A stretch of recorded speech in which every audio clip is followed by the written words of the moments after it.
What's up, one and all? It's Dominic D'Angelo of adfreeshows.com, SEScoops.com, several other outlets.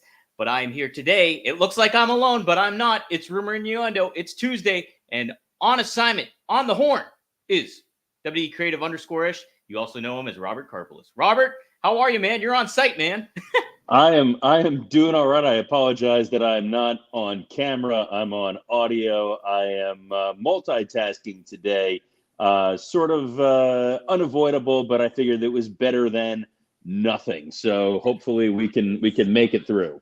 Yes, we have some our good regulars chiming in here. Joseph, Wade Walters, Morning Dom, and Robert. Antonio Santos says, "Happy Tuesday, fellas." Christopher Zanto says, "Good morning, you filthy animals. Let's R&I." I love the filthy animals term. It's very nice. Rey Mysterio, you name it. But yes, we got some good stuff. No. You filthy animals is Home Alone. I know. Let's not make this WCW a dead and gone company that we never need to talk about again. We're talking about it today, Robert. It's going to happen. I have it in the lineup. So, but first, we got to talk about Monday Night Raw and what went down there. Liv Morgan and Dom were a big aspect of this show. We had the main event of Rey Mysterio taking on Damian Priest. We had a surprise match with Bianca Belair and Jade Cargill defending their women's tag team championships against Shayna Baszler and Zoe Stark, plus a lot of other stuff going on. Robert, what did you think of the show this past Monday here? Overall, I actually enjoyed this show a lot more than I had last week. And I think that in large part, this was a show that was designed with short-term, medium-term, and long-term booking. Almost every match on this show had been previously set up in some form or fashion, which made it for a more cohesive 3-hour broadcast. We talked about it yesterday. We weren't sure how they were going to use Damian Priest, and it's clear they're not entirely sure if he is a babyface or a heel, if Judgment Day is a babyface or a heel. But I think we saw some really important moments. The big star coming out of this show is Braun Breaker. They gave Braun Breaker sort of a backdoor way into having his first storyline. And the match that he pulled off with Ricochet, I thought was tremendous. I agree. And I think it complimented all parties involved, to be honest.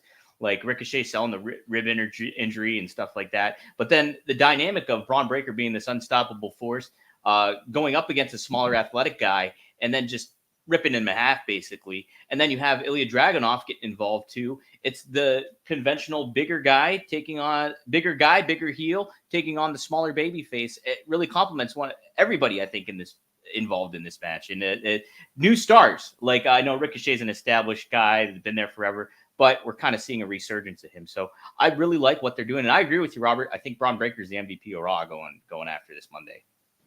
I think he really showed that he can handle selling. He sold really well for Ricochet in a way that didn't look disjointed and odd. And I think that's not an easy skill, especially for a guy like Braun, who has a sports background, has a football background. And you see it, you saw it with Goldberg. It's sort of the most natural comparison. It's a guy who just did not know how to properly sell for somebody. And Braun was not afraid or didn't think it was going to make him look weak to put over Ricochet's very strong offense. Right. He did a really good job. Yeah, I completely agree with you. There's even a spot I remember where Ricochet hit like his regular finishing move, and Breaker sold it really well, and wasn't afraid to do that. And he still looks like a credible badass, like ass kicker. So it's very much so. I'm on with you on that. We start off Liv Morgan cutting a promo, explaining some of her, or gloating more so about what she was doing and how she exited out Rhea Ripley, retired Becky Lynch, is now your women's world champion. The revenge tour is taking over, and then she gets a little flirty with Dom, even a little bit more so. And Papa Finn Balor breaks it all up. Loving the dynamic of this, Robert. I said on my other show that Liv kind of flat in her delivery and stuff like that, but she gets over kind of as this like obnoxious heel. Want to get your perspective on that. What do you think of that opening segment? What do you think of what Liv is doing right now? I think there's something to her delivery, is this sort of disconnected Harley Quinn, which has always been an aspect of what she's portrayed on TV. I'm begging for Jim Ross to be there just to call her a Jezebel, because that is literally what she is right now, which I think is really funny. This sort of this temptress, this siren who's there to screw with Dom, not because she's into him, not because she thinks that greasy hair, mullet, and mustache is desirable, but as a way to further screw with Rhea Ripley. And I think it furthers that character, and it also plays into this larger idea of the dissension with the Judgment Day and how it's weaved its way into several major storylines on the show. It's unfortunate one of those storylines has to involve Braun Strowman, but other than that, it's pretty great. Yeah, I'm liking it, and I like that it's a continuing thread throughout the whole show, basically. And we had stories told for Judgment Day throughout the whole evening too, when it comes to their matches. And Liv, I think, is enjoying what she's doing in this role.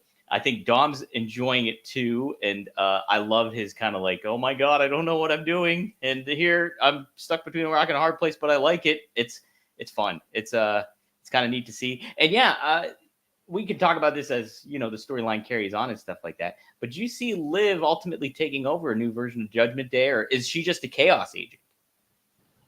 I think she's more of a chaos agent. I don't know how much longer Judgment Day as a cohesive group really is going to last, because once Priest either commits to being a babyface or drops that title, I don't see what the use of that group is. I think Finn Balor and JD McDonough working together makes a lot of sense. I don't think Carlito in that group makes a lot of sense, though. It's something for him to do, which is fine.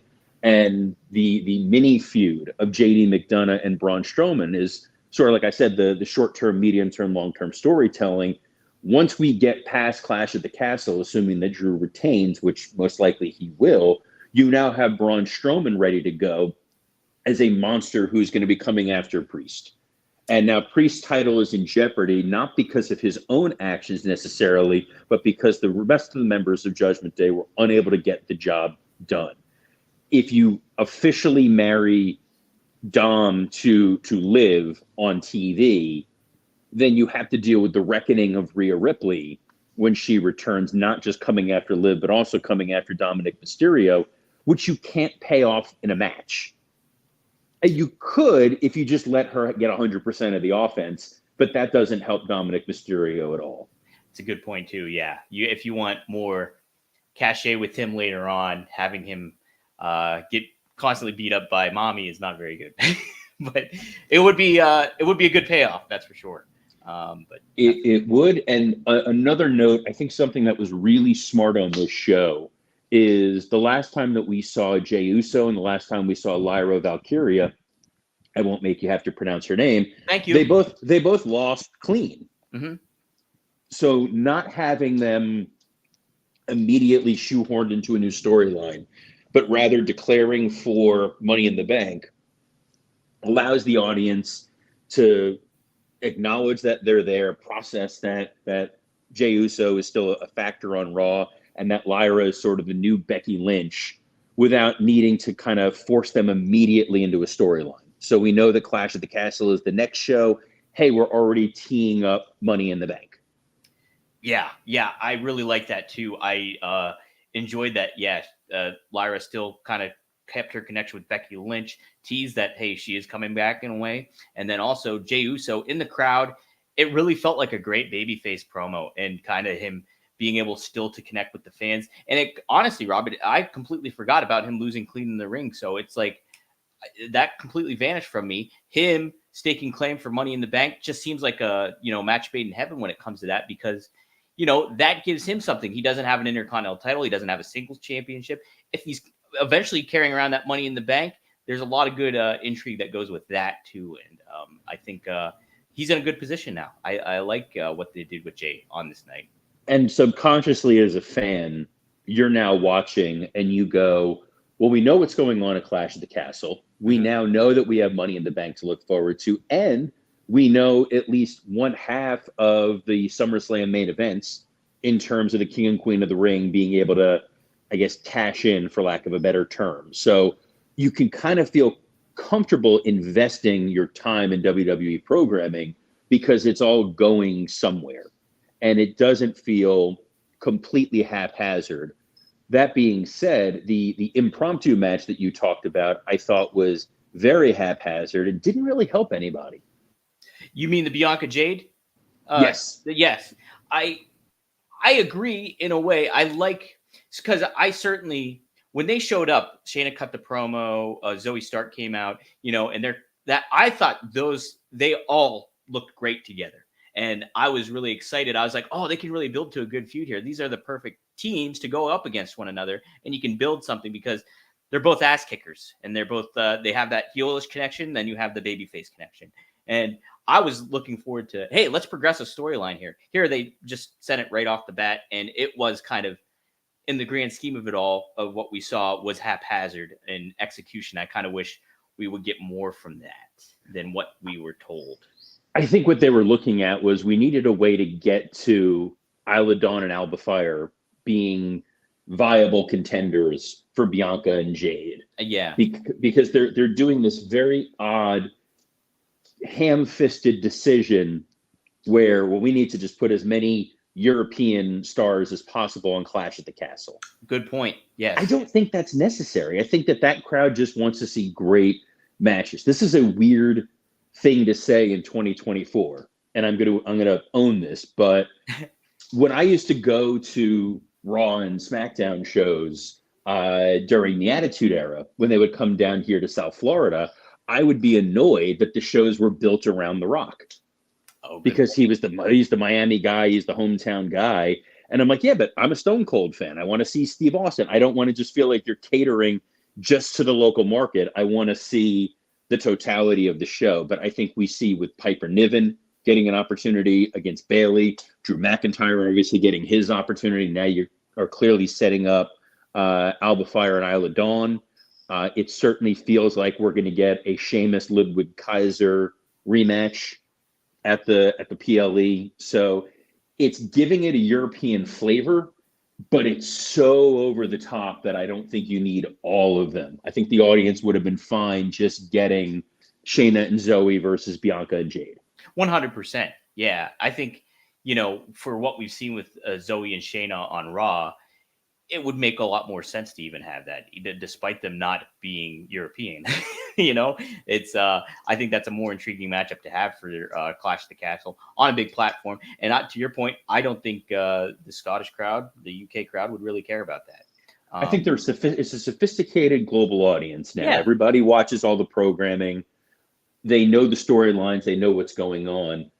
I had that reservation for Saudi, where I feel like you needed to keep things simple, and they did. They didn't give you any major payoffs or moments. But when they went to Lyon, France, that crowd was plugged in and knew what was going on. I don't think you're going to have much of an issue in Scotland with them being able to follow the up-to-the-minute storylines rather than, just announcing that these people are from somewhere in Europe. Whether that includes the UK in a post-Brexit world, that's a different show than us. And you don't want like a gold watch kind of situation where, hey, Piper, here you go. Hey, Isla, and what's the other woman's name? Alba and Isla. You don't want that to be just, hey, here it is. Okay, we'll forget about you once we get out of Scotland.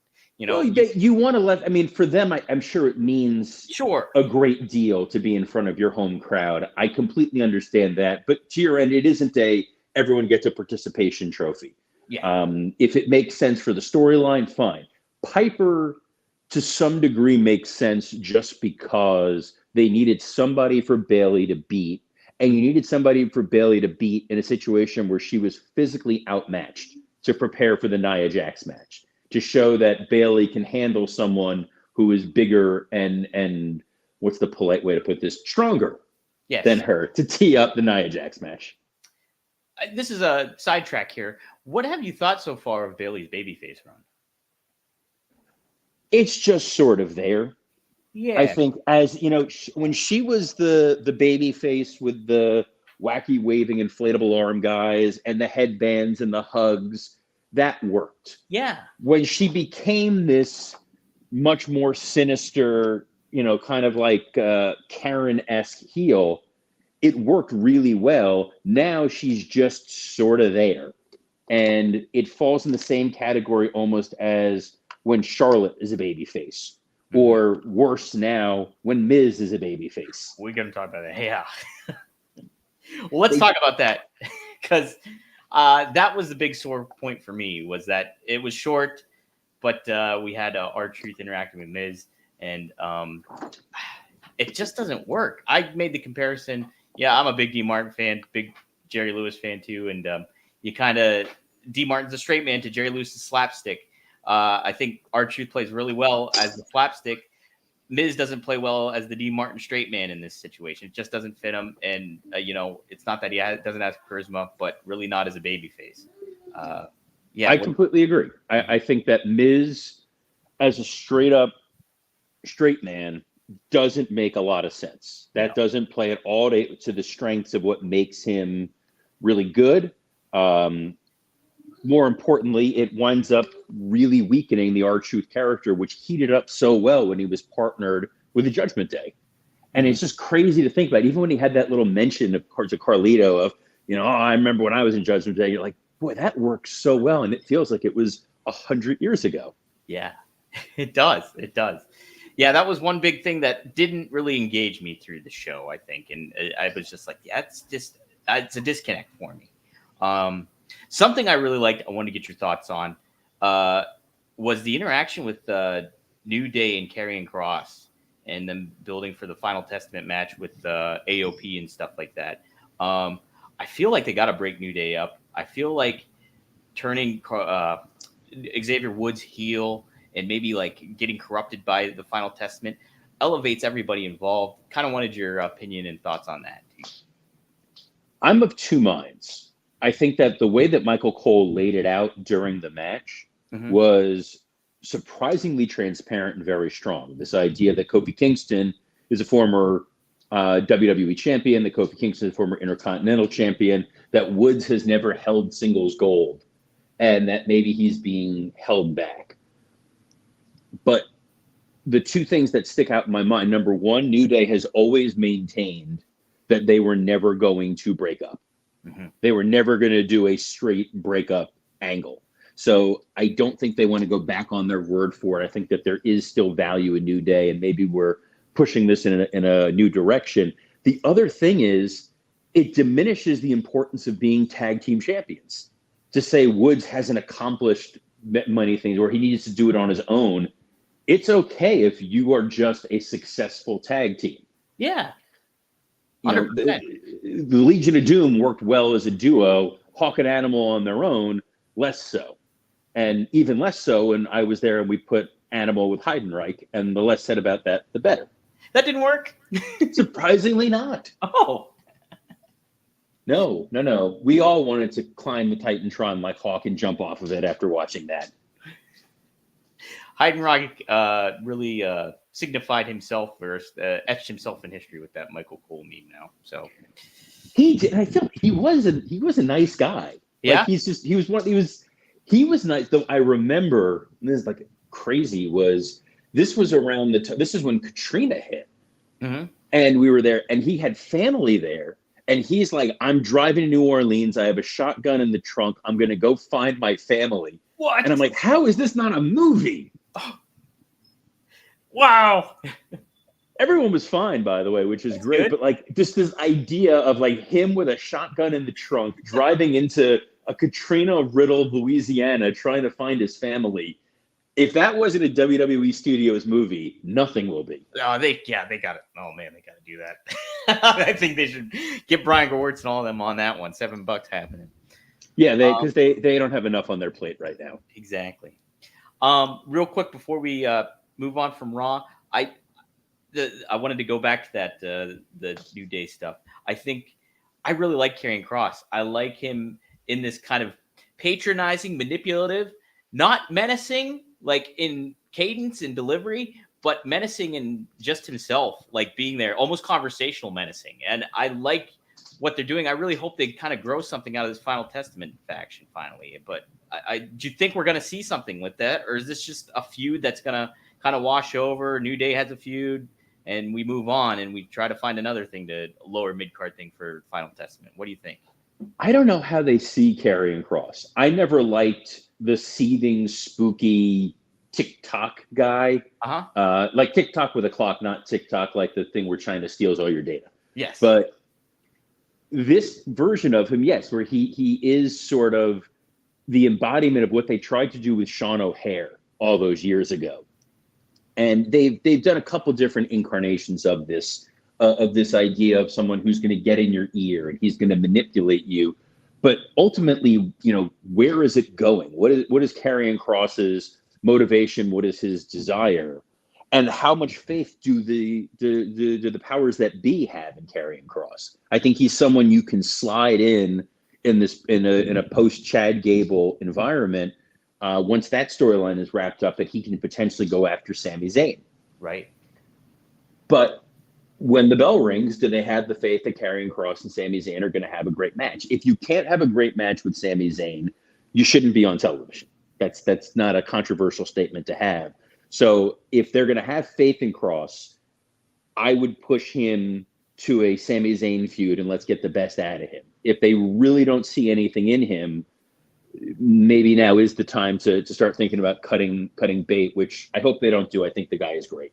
I do too. I completely agree. I think his acting ability is really getting showcased in these backstage scenes and elements and stuff like that. And I think you can really embrace the aspect of having a Paul Ellering getting back to that momentum that AOP had in NXT kind of thing, and then embracing who Scarlett is too. I think you can really utilize this. You just have to position them the right way and make things kind of happen. She is horribly underutilized. I think it's funny because one of the knocks against him in NXT when Vince was around was that Scarlett eclipsed Kross, that she was the star and he wasn't. Like it was a Sable and Mark Marrow situation.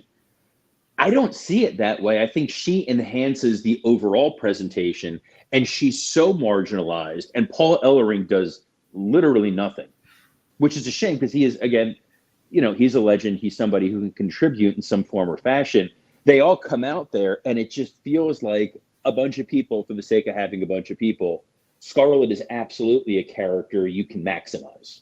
I agree. I think, you can really make the most of this faction instead of just them being there. That's it. You mentioned it real quick. Alpha Academy, that segment with Sami Zayn. Are you thinking this build for the Otis face turn is paying off? They're doing it the right way. Is this getting a little overstaying its welcome kind of thing where, hey, come on, you're teasing it a lot. Let's make it happen already. That crowd popped so loud when Otis stepped to Gable. But the fact that we didn't get the payoff, the fact that he wound up attacking Sami and that it was attacking him due to a dumb miscommunication, I think was an error. I think the audience was at that point where they want to see the Otis face turn, and that it was that he, attacked Sami to defend Tozawa and Maxine. I'm like, well, you can go back and watch a replay and realize that wasn't the case. But his constant struggle back and forth, they decreased his IQ to the point where he's basically just a giant squirrel. And that's where it becomes difficult. Like everything seems so complex for him, as if he, had a lobotomy, right? That eventually you don't get where you want to go. I feel like maybe they're saving this for the PLE, that they're going to do Sami and Gable there. And then that's where you're going to see Otis finally plant his flag. I've seen some people suggest go all in with Otis siding with Gable and let him be the monster heel, that he is this juggernaut, this wrecking ball that Gable has at his disposal. That could be fun as well. I think it depends. I think either works. If Gable is sticking around, which I hope that he is, I like Otis as his muscle again, but as just sort of this blind heavy who's hanging around, who's smashing things. That to me is fun. I think it would tell an interesting story. If you turn Otis babyface, he's going to be lost in the shuffle a little bit. Maybe a little bit, but I think that, like you just said, the pop that he got was massive, and I think you can play with him any which way after you make this turn, and find a spot for him. There to kind of go up against somebody, whether it's like a Bronson Reed, you have a fun feud with any other like obnoxious heel, Judgment Day. I think you can play a lot with Otis. I think it would be a misstep if they kept him heel and paired him still, even if Chad sticks around even. And I really want to see it. I think the fans really want to see it. I agree with you too that it was kind of like an error that on Monday where it's just, it's time to pull the trigger, I think, with it one way or another. You don't want to overshadow Sammy as a babyface in this role if he's going up against Chad at Clash of the Castle. So I kind of understand that. But we got to get moving, I think, with it a little bit too. The problem with him, though, coming up on Money in the Bank is then you remember that he was the guy who won the briefcase and never cashed it in. Yes. So that was when it was kind of the pull the trigger or not. And then they didn't. So now you're getting a retread at best, but we'll see. We'll see where they ultimately go with it. I think, like you mentioned, Bronson Reed, Ivar, him. They've got these guys that have these impressive physical builds. It'll be fun to see, where they all land. My God, we have 3 minutes left. I know. You got to get into the weeds on Raw. Any other major news stories to touch on before we jump off? Well, yeah, let's just. I teased a little bit. Who Killed WCW airs tonight on Vice TV, 10 p.m. Eastern Standard Time. Brian Gewirtz and Evan Husney of the Dark Side of the Ring joined Eric Bischoff on 83 Weeks, a special edition. Friend of the show, Eric Bischoff. And Brian Gewirtz gave little details of why this documentary will be different than what we've seen from WWE in the past, and retreads of all this WCW stuff that we've heard for 23 years. He said the talent sitting down aren't told like, yeah, of course you can curse. Yeah, you can talk about this thing. You can talk about this business thing. It normally wouldn't appear in WWE program, that kind of thing. I know from watching that WCW and Turner executives specifically have never really been interviewed to tell their side of things or tell their story and all these factors. Plus the fact that you're now approaching 23 years since the end of WCW, it seems like if there ever was a time to play off the 90s nostalgia, plus the relationships we've cultivated and our relationship with Vice, especially Evan and Jason's, this time would be a great time to do it. He also mentioned that The Rock was all on board on it and wanted to be the talking head for WWE on this aspect since he's a pure WWE guy during this time period. Are you looking forward to this documentary? Are you kind of like, it's not really clicking for me? What are you thinking about Who Killed WCW, Robert? I'm excited for it. I'm excited to hear them get a little bit more into the weeds about the Turner business. And I remember attending a legal conference once, and I was talking to this woman. And she said that for a while she was one of the legal counsel at Turner. So, of course, as a professional and adult, the first thing I had to ask is, like, were you there for all the WCW stuff? And she's like, oh, I was there for all that nonsense. We know a cohesive narrative story that makes sense for everybody as to why WCW died. Mm-hmm. And there's so many different elements to it. Whether we get the full story, who knows? You're going to have Bischoff's side of it, who's going to talk about, Turner and the purse strings, and I wasn't allowed to have access to X, Y, and Z. There's going to be people that are going to point to the creative. There's going to be people that are going to want to blame Vince Russo. There's going to be Bret Hart, who's going to say, if I hadn't gotten kicked in the head by Goldberg, I would have single-handedly turned that entire company around. It's going to be fascinating. And I hope that, at least one guy in particular who lives in the general Jacksonville region may be watching the death of Who Killed WCW. And maybe he's going to notice a thing or two that seems familiar. This idea of talent in executive positions and creative making reckless decisions and promoting older guys over younger stars and over the top spending and trusting Turner executives. Not that I'm thinking of anybody in particular. Doesn't sound like it. Just little rumor and innuendo. But Evan, a friend of not this show. He hasn't been on here, but he's been on Working Stiff, and a friend of mine through Twitter and Facebook. Actually, I think we're Facebook friends. But he's a good dude. I think that him and Brian, they're gonna tell as straightforward a story as possible. I feel like it's short. It's only like 4 episodes, right? Yeah, it's only 4 episodes. A little documentary. Do like 10 episodes on it. They really dig in on this. I want Ken Burns kind of shit, dope stuff going on. Yes, I mentioned Ken Burns. I tweeted that last night when they were talking about the Bloodline Civil War. I want a Ken Burns documentary on the Bloodline. That would be awesome. That would be great. What was awesome is getting a chance to jump on today. I apologize that I'm not able to be on video due to scheduling issues. I had to be in transport for part of this, and it's half day for the kids at school, so I'm in dad mode while also in work mode, while also in rumor and innuendo mode. But the good news is Dominic D'Angelo was able to swoop in on top of the 70 to 80 different business ventures that he is now involved in. So we need an extra half hour just to talk about all the myriad of ways that you can touch the D'Angelo empire. That's right.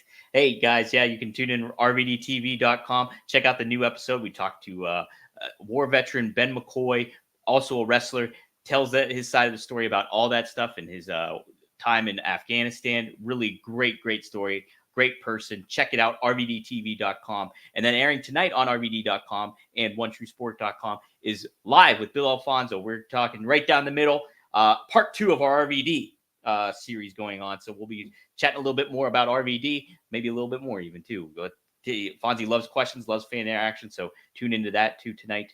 You can also drop earlier today, Straight Talk with the Boss Bang of TA, Greg Gagne. We talked donning the Crimson Mask and a lot of fun stuff. Greg has some fun stories about working in Japan too. Really great episode. Really excited for what the future holds for that show too. So be sure to check that out. Go to fourhorsemannetwork.com. And also, yes, like I said, check out onetruesport.com too for some extra stuff too. Robert, working stiff. Fun episode. One of my favorites, I think. Such fun discourse going on with the Mount Rushmore of who fell from grace further. But give us. Yeah, so we did the Mount Rushmore who fell from grace, and Dan, who loves the Mount Rushmore questions. This week we're going to be doing. He wants to do another one. We're going to do the Mount Rushmore of carnies in the business, which is going to be, it's tough to whittle it down from the top 500 carnies that come to the top of my mind. We're going to be talking that, and then we're also going to be talking what celebrities have not been involved in wrestling that you think was a missed opportunity. That episode will be dropping on Friday, wherever you get your podcast, which is the same place you can get the audio version of Rumor and Innuendo, Spotify, iTunes, and the like. I'm going to open up a podcast platform called The Like, just because I feel like everyone keeps saying it. You can also catch us streaming every Monday through Friday at noon Eastern on a number of different social media platforms, including on the WWE Creative _ISH X account, the Dominic D'Angelo X account, the SE Scoops X account, the Podcast Heat X account. Podcast Heat is who makes this show possible, as well as on YouTube on the Rumor and Innuendo, Working Stiff, and ad-free shows YouTube pages. Quick plug for ad-free shows. I have an episode of The Insiders that dropped with Tommy Carlucci. Thomas Carlucci is one of the most fascinating, beloved people to have ever worked in the WWE. I was so over the moon excited to see that he was being interviewed. He has served a number of different roles. He started as a production assistant and over the course of 30 plus years worked his way up. He was the head of international programming while I was there. One of his famous claims to fame, and I'm sure he gets into this, if you watch Foley getting thrown off the Hell in a Cell and there's a guy who runs by fleeing for his life, that's Tommy. How So about that? I remember interviewing with him when I first got hired at WWE. They have you interview in a couple different departments, and he told me that story while I was there. And he's like, so if you're here, there's a chance that you're going to have grown men hurtling at you. And I thought, that's never really going to happen. And then a year later, I'm at the ECW arena dodging Rob Van Dam as he's flying at my head. Wow. Full circle, Robert. Full circle. Full circle. But thank you all for tuning in. So on behalf of the entrepreneurial Dominic D'Angelo, I'm Robert Karpolis. Best of luck in your future endeavors. Hey, thanks, Mean Gene. Call the hotline.